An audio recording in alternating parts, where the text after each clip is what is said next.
As you know, our Calvet Women Veterans Division does statewide webinars. We do these every other month in order to bring up-to-date and current information about benefits, programs in your area, as well as things happening nationally. And we're really excited today to talk about the memorial that is Women in Military Service for America Memorial back in the DC area, right at Arlington National Cemetery. This is a really important topic because this is our memorial, ladies. This is the one memorial in the nation that kind of centralizes all of our military service, recognizes all branches of service and women who have been serving past, present, and future. And so typically what I do on these calls is I give you a little bit of a rundown about some housekeeping items. So if you're joining us through the GoToMeeting software via our webinar, so you can see our PowerPoint presentation, you're welcome to hit our chat window and ask questions via chat, and we'll try and get to your questions during the course of the call. Otherwise, if you can hold your questions until the end when we do a Q&A around 10:45, 10:50, I would appreciate it. Additionally, make sure to mute your phones so that we limit the background noise so that everyone can hear our presenters as clearly as possible. I can mute everyone as well, but I prefer not to just because it holds up our call a little longer. So please just be mindful of your background noise. These calls and webinars are recorded and they'll be posted on our website at calvet.ca.gov/womenvet. So you'll get the chance to watch this presentation in the future as well. And then just a few items from Calvet Women Veterans. It is 2017. It is a new year. Happy New Year to you all. I'm just back from maternity leave, so since coming back, our team has hit the ground running again, providing as much support for women throughout California that we can. We've got new brochures that we had printed out late last year, and those are being sent out to as many offices throughout the state as possible to get women to register for our Women Veterans roster, and our numbers are going up quite rapidly. I think we've got close to 8,000 women registered, so we're very proud of that. We have our website at calvet.ca.gov/womenveterans. We'll be updating some of the content on that in the coming months. And we'll also be hosting our annual Women's Military History Week reception, which is in the third week of March every year as designated by Governor Brown and the sitting governor. And so we look forward to having people attend that here in Sacramento. And then we'll also share with you any other events going on throughout California around the celebrations for that week and any upcoming events coming on throughout the year. So with that, I'm going to go ahead and begin and introduce this month's webinar. My name is Lindsay Sin, Deputy Secretary for Women Veterans here in California. Anyone is welcome to join this call, not just our California women veterans, not just our women veteran advocates. We open this to the public. Today we are really happy to hear about the Women's Memorial out in Washington, D.C. And my guest speakers today are Major General retired Deanne McWilliams, who is currently the Vice Chair of the Foundation for the Women's Memorial, as well as Marilla Cushman, a retired Lieutenant Colonel and Director of Public Relations and Development for the Foundation. We'll hear from them first, and then we'll also hear from the founder and president of Academy Women, Susan Phelan, a little bit about her program and her efforts to help support the memorial, as well as Jacqueline Stennett, who is currently the Vice President of Academy Women as well, and both are veterans as well.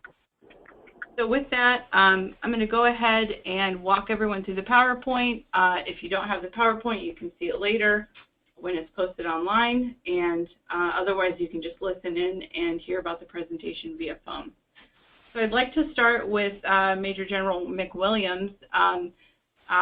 Ma'am, if you're on the call, can you start by giving us a brief history of the memorial and why it is so significant to American women veterans?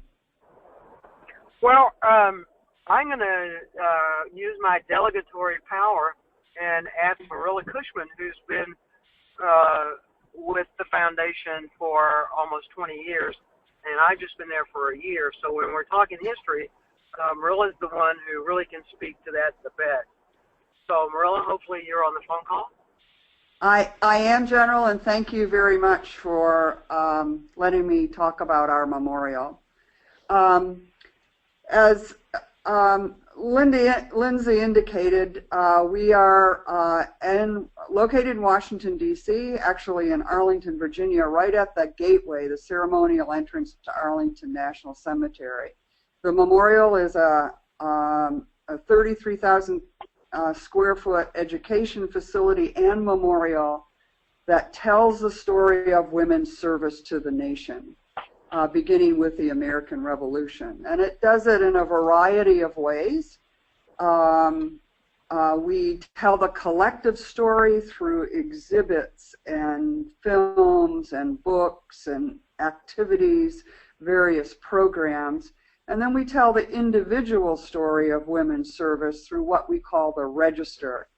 And we ask that women register, or a family member or friend register a woman's service. And it's very simple. It means that you tell us a little bit about your service, give us your awards and decorations, send us a picture of yourself in uniform, and that goes into an interactive database that is accessible at the memorial itself. And so if visitors come to the memorial, or family or friends, you can click on or type in a person's name, and up pops their picture as well as their story of service. And it's quite, it can be pretty emotional. We've heard many stories of folks who've come, women who served in World War II, and they come and look up their friends, and tears begin to flow, or family members. But what's most fun is that a kid comes from California, for example, on a school trip, and he or she keys in her mom's name or her sister's name or aunt, and here this student has a connection, that whole group has a connection and can pay tribute to this woman as well.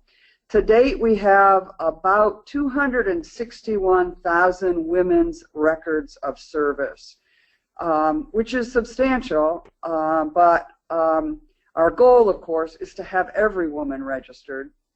And it's easy to do. You can do it online. Go to www.womensmemorial.org and click on register and fill in what you can.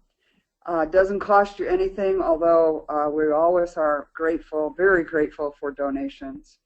So those records become a part of history. And we like to say that it's a way a military woman takes her rightful place in history. And certainly it will be there for generations to come. The memorial was dedicated on October 18, 1997. We had some 40,000 military women, past and present, their family and friends, join us for that dedication. It was an unbelievable event. It's hard, words really don't capture what a feeling that was, to be with, this, your legacy is sitting there with you. The memorial, as I said, it was dedicated on October 18, 1997, and we're open every single day except for Christmas, and it is an extraordinary place. Thank you very much, Marilla. Can you or Major General McWilliams give us a little bit of information about the current state of the memorial? I'll take it from there. This is D. McWilliams again. We have made no secret this past year about the financial state of the memorial. The memorial is run by a foundation, which is a nonprofit 501c3. Currently, we get no money from Congress, so all of our operating money is from individual donations. In fact, 71%, 73% of all of our money comes from individuals, and the rest from foundations or industry, corporations. We found ourselves several years ago, we had been depending on government money. We were getting money through Congress, about $1 million a year, and that money dried up when Congress decided that there would be no more earmarks, and we were an earmark. So that money dried up, and our donations certainly didn't replace that $1 million a year, and the debt accumulated, and we were almost $1 million in debt a year ago. We've managed to bring that down to $280,000 due to cutting back on our administrative footprint, reducing our office space by a third, and cutting half of our administrative staff, which was a very tough measure. And you can probably feel the impact on the timeliness of our customer service. But we have been able to stay in budget this year. In fact, we ended the year budget-wise with a surplus. We still have some indebtedness. The frightening thing to me is that we're still in a situation where we could possibly have to shut the doors to the memorial due to lack of funding, and that would be, excuse me, I have a cold, so that would be if there was a catastrophic failure of the air conditioning or the heating system, something that would run in the neighborhood of $2 million to replace. And if obviously we couldn't operate the memorial without a comfortable climate for people to work in and people to visit. So we would have to close the doors if anything like that happened. So while we are managing to make some progress on the indebtedness, managing to keep the doors open, keep the staff paid, the critical thing is we need money to in a rainy day fund, if you will. It would be in the form of an endowment or investment fund, and we certainly want to be there because we do not want to go through what we've gone through in the past couple of years. And so I have just been at a meeting talking to a woman who wants to do a fundraiser for us, and so a lot of individuals and some organizations, for instance, Academy of Women has raised over $100,000 on fundraiser, and that was something that they voluntarily took up as an organization for their e-mentor program to couple with us. And they're making 10%, and we're making the rest after the fees are paid to fundraiser. So that's basically where we are. Okay. So really, this is an important point, everyone, because what's happening is we have this fantastic memorial that is dedicated completely to our service as women in the military. I mean, this is not just a memorial. It's not just a slab of granite. This is living exhibits. This is a place to record your history and your military service. It's the one place in the nation where all of this is being recorded for every one of us who have served, or can be recorded as a repository for every one of us who have served, going back as far as we possibly can. How many records does the memorial currently have nationwide of women who have served in the military? Well, as Marilla said, about 261,000. Right. But And so that's a sneeze compared to the almost 3 million women who have served. So California and any other state that's listening, we need you to encourage your women veterans to register. The thing I think is most special about the register is, as you said, it's your place in history. Nobody's going to write a book about my service. I'm certainly not going to write a book about my service, and not going to be mentioned in anybody else's book. The only place that I can record my service in history is at the Women's Memorial, and I think that applies to, maybe 90% of our women who have served. So you can write your own paragraph. You don't have to write a book. And you can also register your relatives, your grandmother, your aunt, your sister, your mother who may have served. You can register them as well, which I think is also equally as significant, to give them a piece of history and kind of record them in something so great as this. So this is our memorial. I mean, this is a place where you can learn more about women who have served if you didn't already know some of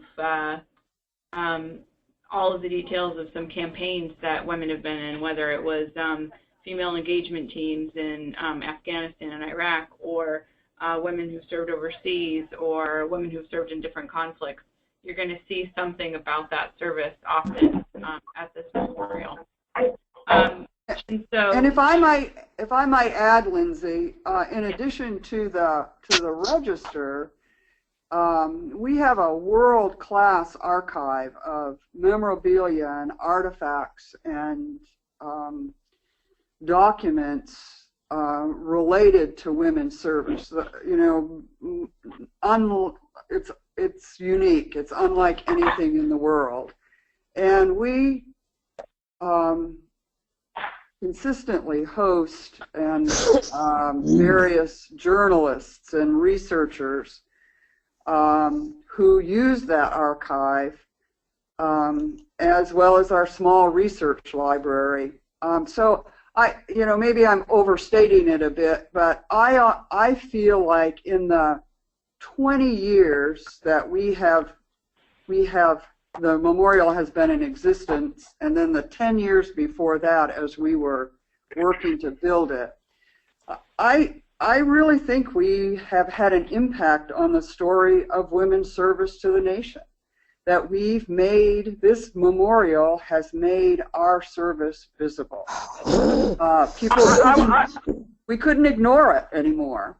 So that, before when they talked about the boys over there or whatever, I mean, you don't hear that anymore. It's the men and women in uniform. And I think this memorial had a great influence on that in getting women in the history books and helping promote their story in a way that never was done before. Marilla, I want to add to that. When you talk about our collection, our archives, our artifacts, other museums come to us. Other museums come to us for artifacts. For instance, the newly opened Smithsonian African American Museum here in D.C., we have a display in there of African American women in the military.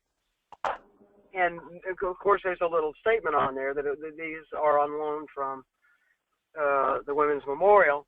We are now talking to the Smithsonian Postal Museum here in town also to get some of the letters we have. We have letters from women in World War I and throughout the history of women in the service.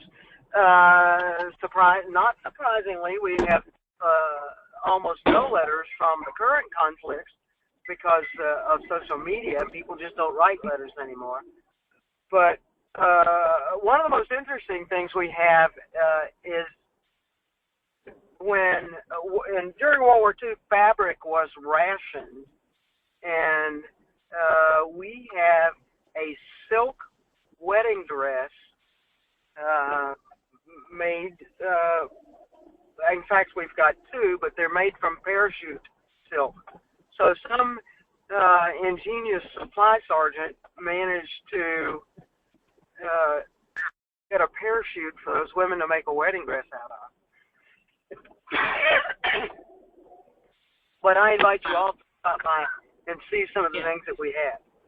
Absolutely, absolutely. Yeah, so this is, really this is on par with the collections at the Smithsonian, given that you're lending them memorabilia, letters, things like that, lending that to be displayed at somewhere like the Smithsonian just kind of shows you the caliber and quality of this memorial.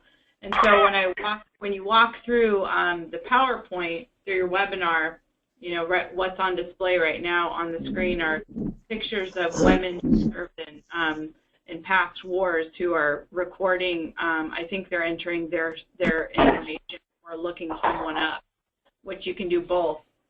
You can find someone that you might want to see, and then you can also share your own story in person there, or you can register your story online. And so just to walk through the PowerPoint a little more, there's displays and exhibits. This one is overseas with the military during World War II, so it shows uniforms and memorabilia, insignias and things like that, medals and patches and different military parts of the uniform that women would have worn. And then this is an example of what a printout would look like for a woman who has entered her record with the memorial. So you can actually see all the information that you can put into the registry about your military service and who you are. And so if your grandkids go to look you up someday when they visit the memorial, you'll be there. And I think that's pretty neat. So, and if I might add also, Lindsay happens to be one of our newest members. So soon, when you visit, you can look up Lindsay as well. That's correct. I filled out. Thank you very much. Last week.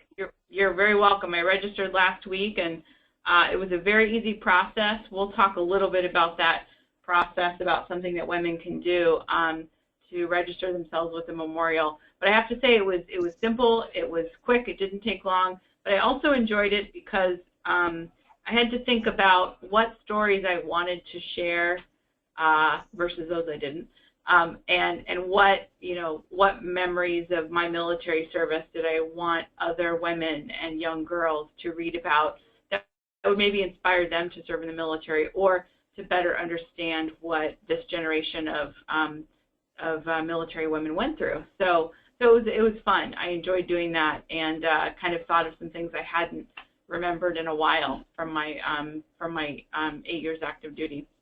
And if I might add as well, Lindsay, sorry to keep interrupting you, for those women who are serving today or continue to be on active duty, that record can be updated at any time.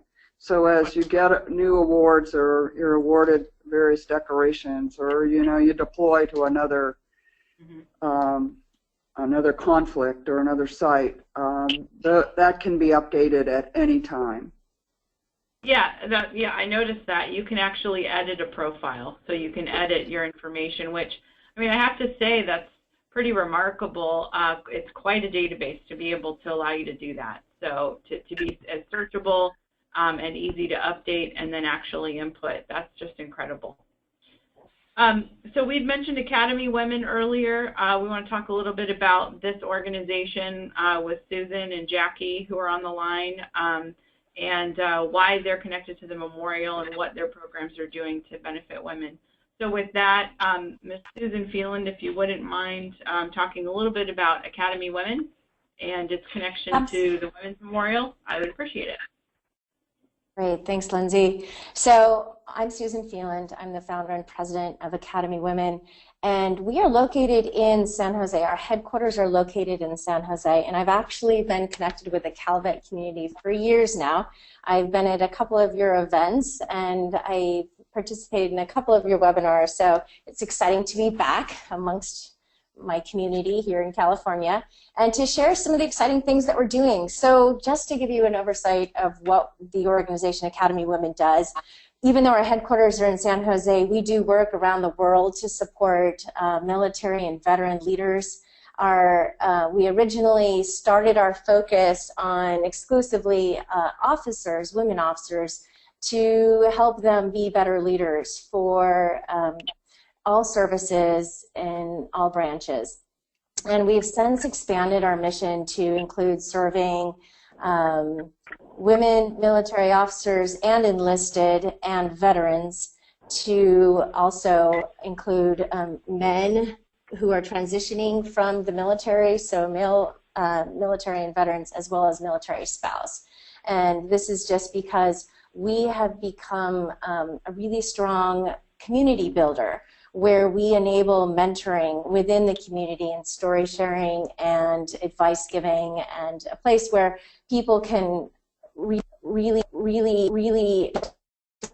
either virtually or locally through our networks, which we all know are quite expansive. And sometimes we may have people in our backyard and we just don't know it. So what we try to do with Academy Women is to bring people together.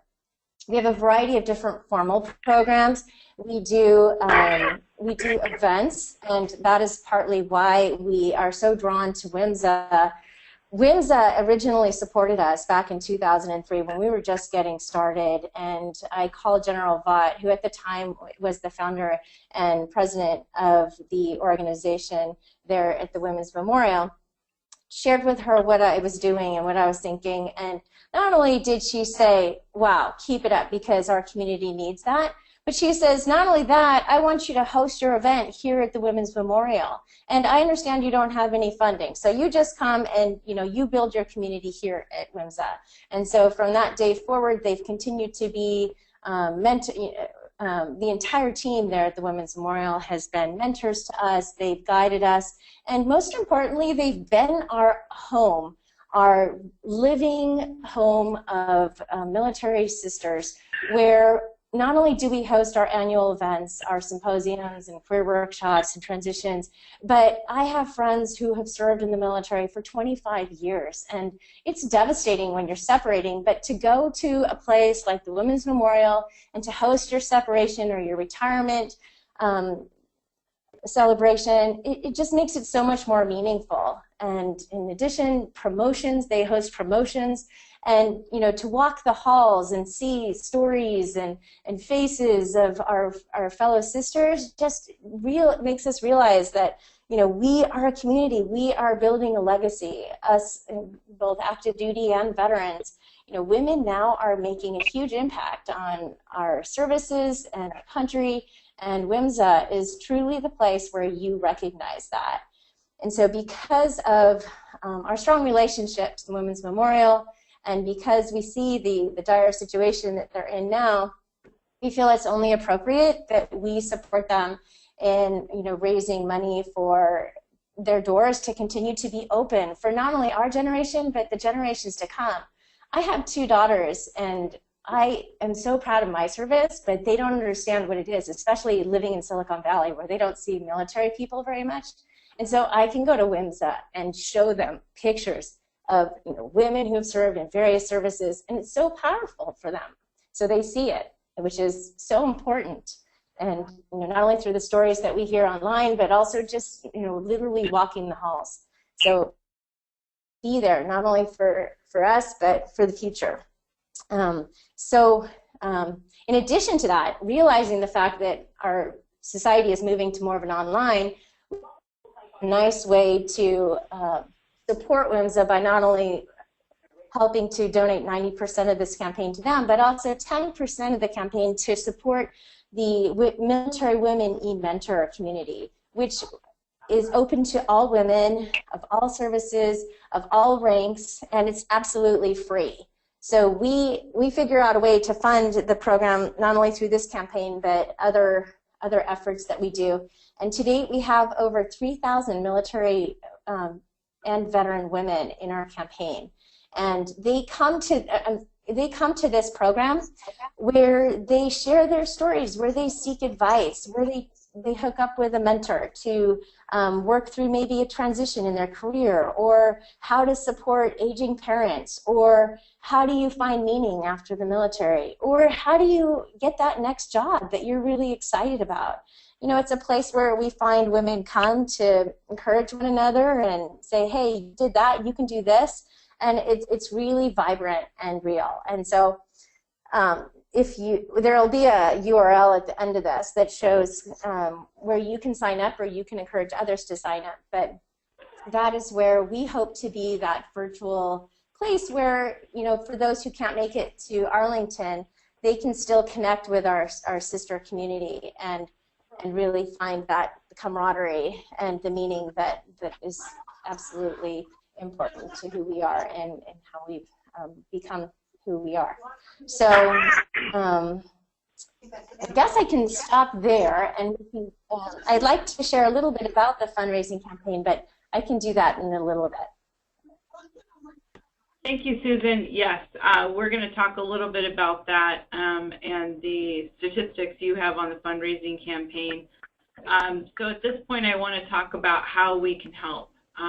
What we as American veterans can do to make sure that our memorial is open for years to come.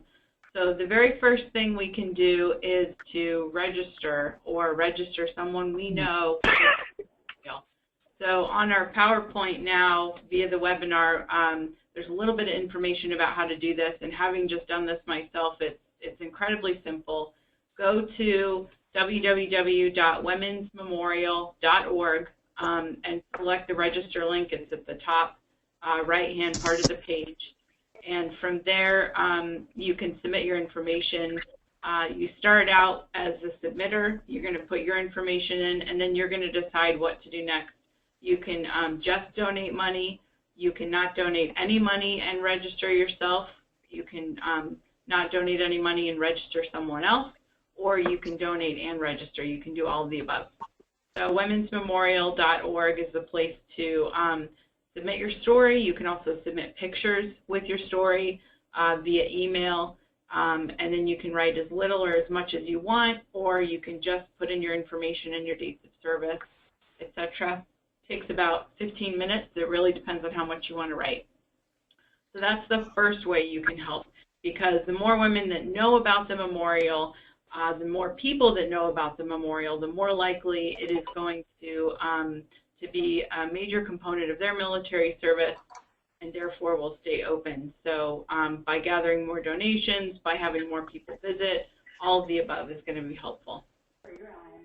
The next thing we can do is, of course, donate. So that can go directly to the Women's Memorial at womensmemorial.org, or it can go through Academy Women. Their link is fundraiser, FUNDRAZR.com/Save the Women's Memorial. Save the Women's Memorial, all one word.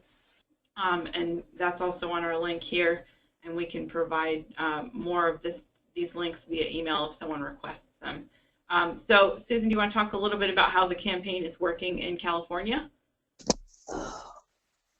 Absolutely, thank you. First, I'd like to introduce my colleague, Jackie Stennett. Jackie Stennett is truly leading this campaign. She's the Vice President of Academy Women and has been with the organization since 2003, since our founding. But Jackie, can you just do a brief introduction? I actually have laryngitis, so that's why I'm being very quiet right now. Go ahead. Right. Can everyone hear me? Okay. Yes, we can hear you. Right. I have laryngitis, so I apologize for my voice. So I'm going to let Susan do most of the talking. But essentially, the campaign launched on 4 November 2016. And in a little over 2 months, we've raised over $100,000 from contributions of over 1,200 military women and supporters. We have a short-term goal of $1.5 million to be raised by 18 October 2017. And as was mentioned before, this date was deliberately selected to coincide with the date of WMSA's 20th anniversary. We would love to present WMSA with this gift on that date, and I can't think of a better gift at this point. We do have a long-term fundraising goal of $30 million that will help WMSA never again to really face this sort of an issue where they have to risk closure due to a lack of funds, and certainly to help cover their expenses for the next 20 years. We feel that these goals definitely can be achieved. We have over 2+ million military women and veterans alive today, and if we all give just a little, these contributions will continue to grow. But to date, only about 0.05% of these women have actually contributed. So we definitely need to continue to spread the word and to give credence to the work that WMSA and Academy Women for the fundraising that we're doing to date. Susan, I'm going to let you patch back in, and you can actually discuss some of the stats to date for the current contributors, as well as what California is looking like to date. Thanks, Jackie. All right, so we're super excited. I don't know if you caught it because I think she was breaking up, but we started on the 4th of November 2016. We have raised over $100,000. And of those who have given, 63% are of active duty women or veterans, so those who have served. 37% are family, friends, or supporters of military women because they absolutely understand the importance of our legacy. Of those who did serve or are currently serving, 42% are Army, 24% are Air Force, 23% are Navy, 8% are Marines, and 3% are Coast Guard. Now, I'm very proud of California because we are at 9% of contributions to date, but I know we have the power to do even better than that. Of the 80+ who have contributed, they've contributed over $8,700. And what we're doing moving forward is we have this honor roll of states. Originally, when WMSA was founded, they raised money by asking the states to donate on behalf of the veterans and the active duty women of their state, and they had an honor roll of states. And so we are going to do the same thing. We are going to track which states have donated the most on behalf of our serving women and those who have served. And we want California to lead the way because, one, being in California, I know that's important, and I know you all can agree because I've been amongst you and I know the energy that we all have. So I think we can do it. And I mean, honestly, this is our memorial. This is the place where our stories will be preserved for all history. And it's just so important that those doors stay open and that, you know, I think we can reach this $1.5 million goal so that we can all be there or at least watch the celebration on 18 October 2017 when they are celebrating 20 years of being our memorial. You know, we can get there. We don't want those doors to be closed on the 20th anniversary. We have Women's History Month coming up in March. I mean, what better time to think about our history and preserving our history but this coming March. After all, this is where we are going to celebrate all of the service that our fellow veterans have made to our country. And you know, let's get people energized here. This is critical. I encourage you all to go to the site. It's fundraiser.com, and it's Save the Women's Memorial is the actual campaign. And there you'll see, in addition to, you know, the amounts and the various states that have donated, you will see stories from people who are sharing why they're donating on behalf of their grandmother or behalf of their mother or their sister, or even themselves having gone through you know, particular challenges and understanding the importance of our community. So I encourage you to do that because it's really empowering when you see these. And sometimes people will share pictures and quotes, and it's really a lot of fun to read through that. So I encourage you to get on there and tell your friends and tell your colleagues and tell your networks that, you know, we are energizing our women veterans and our women who are serving and are a greater community. Thanks, Susan. That was an excellent impassioned speech about our memorial, and I couldn't agree with you more. In fact, one of my favorite quotes is carved into the memorial, and I love this. We use this often in different publications here in California, and it's, "Let the generations know that the women in uniform also guaranteed their freedom." And that was words by First Lieutenant Ann Brem, who served in the U.S. Army during World War II. I don't know anything about this individual, this First Lieutenant. Perhaps Marilla might know a little bit about her, but I can tell you I just love that quote, and I think that sums up what the memorial stands for, is that we have to take our place in history. It's so important that we do it, because that's the only way that we can guarantee the equal service for women in the future, and the continued recognition that in greater numbers. Indeed, that quote has become the mission statement for the Women's Memorial. Let the generations know that women in uniform also guaranteed their freedom. And Ann Brim was a nurse who served in the China-Burma-India theater. Mm-hmm. And I think about that, a young woman from Kansas in Burma. Imagine that. But she lost some fellow nurses as they were flying the Himalayas. The plane crashed, and they were lost along with the crew, obviously. And that's what she speaks about, is to let the generations know that women in uniform also guaranteed our freedom. Well, that's incredible. Thank you for sharing that story. That really, for me at least, paints a picture of that, behind that beautiful quote. So we've talked about how you can help. Register yourself, register women you know. In fact, my stepfather's mother served as a wave in World War II, and so he doesn't know it yet, but our plan, my mom and I, is to register his mother, who passed away over 10 years ago, but we're going to register her with the memorial, really as a gift to him and a nice dedication to her. I think he'll appreciate that. So even consider doing this as a gift to somebody. Having a relative who's passed away that served, a woman that served, give that gift to their family members. They might really appreciate it.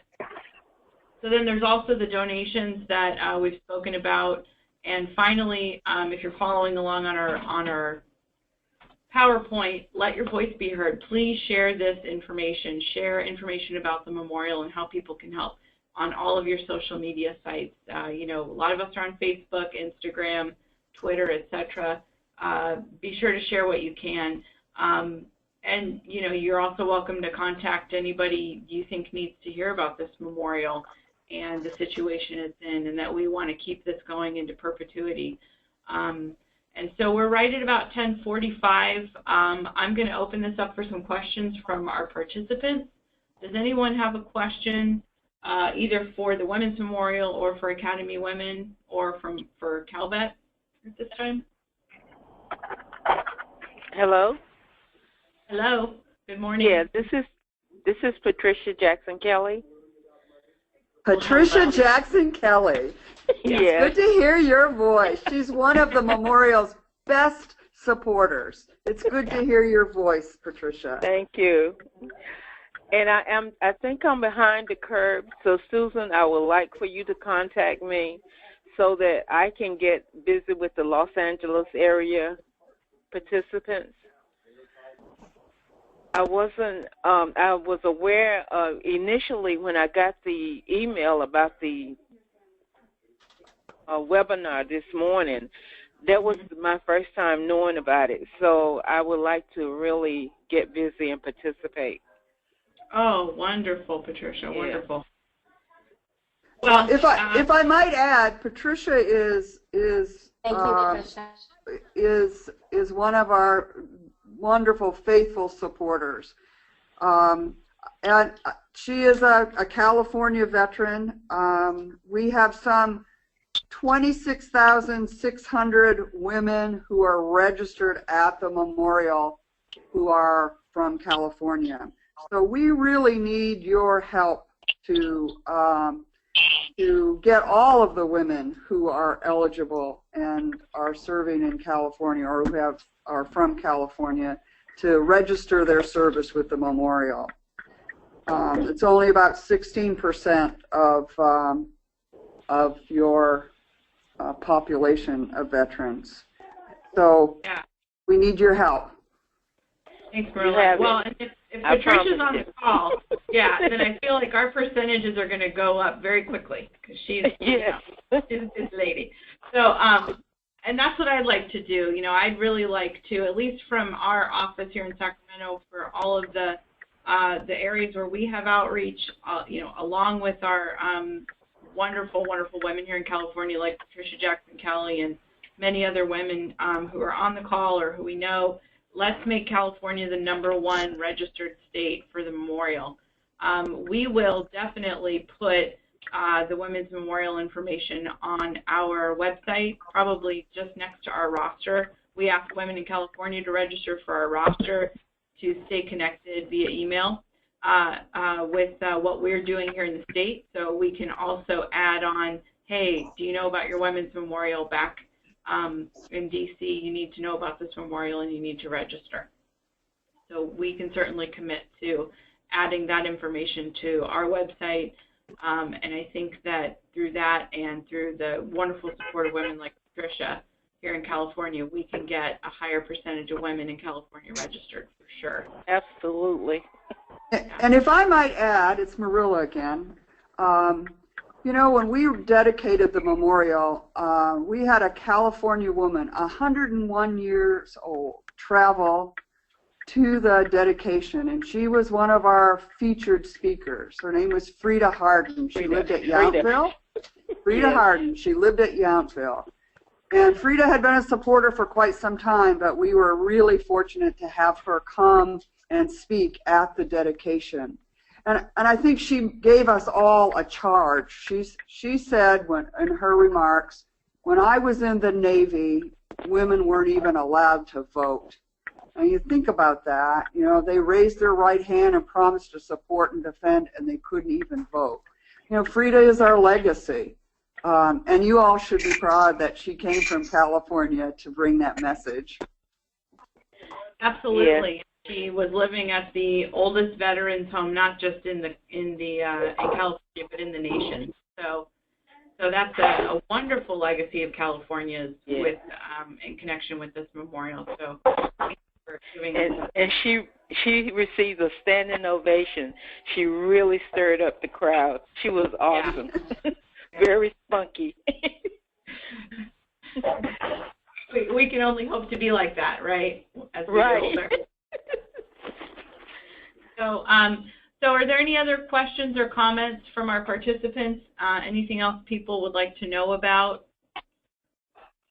I'm going to go back a few. Oh, go ahead. Hi, this is Sandy Adams. Can you hear me? Yes, ma'am. Hi, I just wanted to introduce myself. I'll be reaching out to you to see what I can do to support.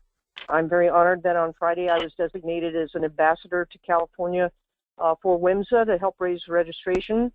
And, you know, the ink is still wet on the paper, but I look forward to supporting. I live down here in Los Angeles, and I look forward to reaching out to the leaders on the phone and doing what I can to assist WMSA's registration increase. Well, this is fantastic. Patricia, you're in Los Angeles. I think that's perfect for you and Sandy to connect. So thank you so much for your... There's a third person in Los Angeles here. Christine. This is Lee Allison. I'm with Capital Group Companies here in LA, and we recently started a community internally called Veterans Connect. And at their launch I attended, it seemed a little light in women. Matter of fact, there was no representation of women, so I raised my hand and I got drafted. So now I'm on the steering committee for the community, and we're looking for our first quarter project. And I've already raised this as a potential idea.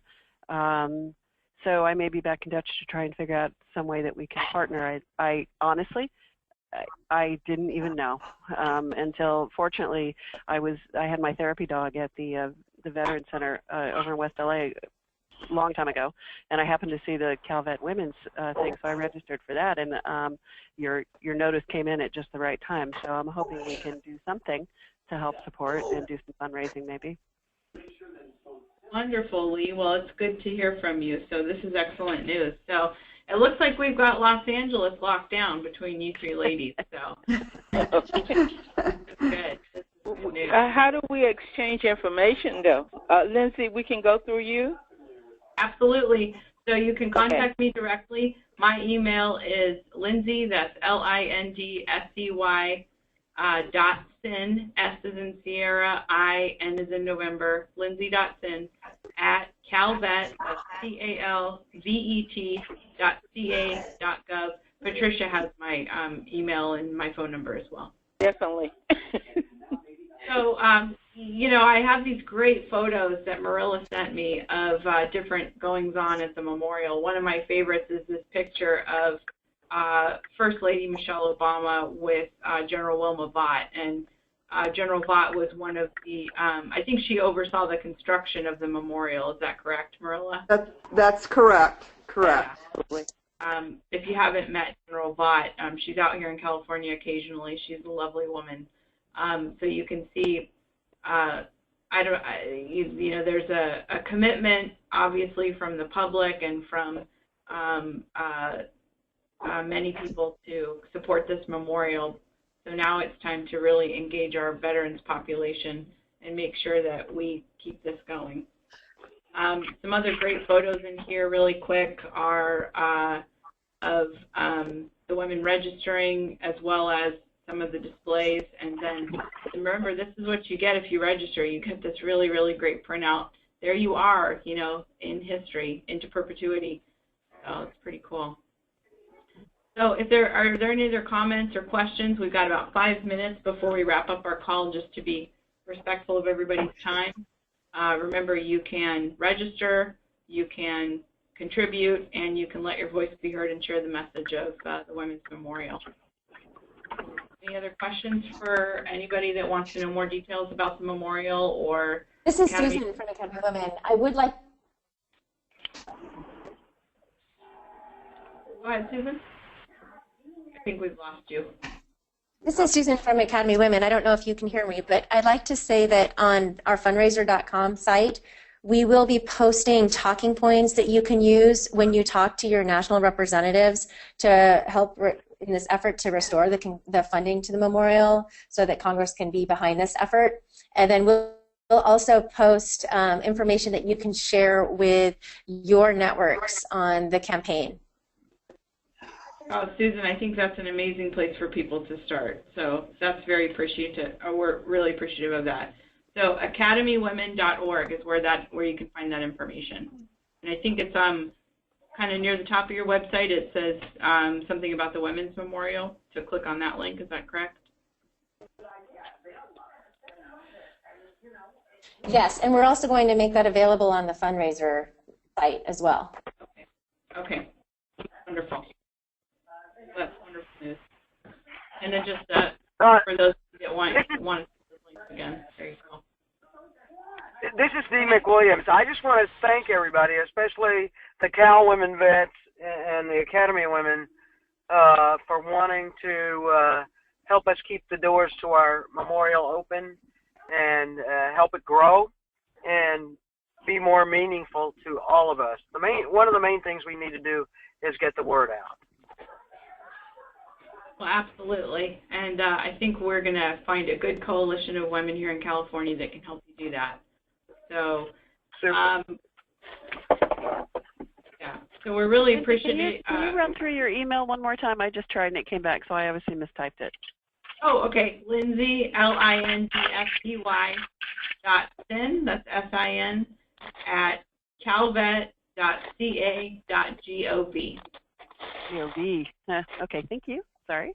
Sure. And then you can also contact our email about any questions that you have about anything regarding women veterans in California, and that's womenveterans@calvet.ca.gov. Our direct line is also 916-653-1402. We offer these webinars every other month, so you'll see another webinar on the first Monday of the month in March. And they're always from 10 a.m. to 11 a.m. You can call in or you can use the GoToMeeting to actually participate in the webinar. And these will be recorded and posted on our website. If you go to womenveterans.ca.gov/women-veterans, and then select our Around California tab, you can find that information. So I just want to say thank you very much to everybody for participating. Thank you so much. Thank you, Lindsay. Deanne and Marilla from WIMSA, and then Susan and Jackie from Academy Women. Thank you, ladies. Just really appreciate it. And contact us if you have any questions. And please take this call to action and support the memorial. Thank you all so much. Thank you very much. Thank you. Thank you. Bye-bye. Thank you.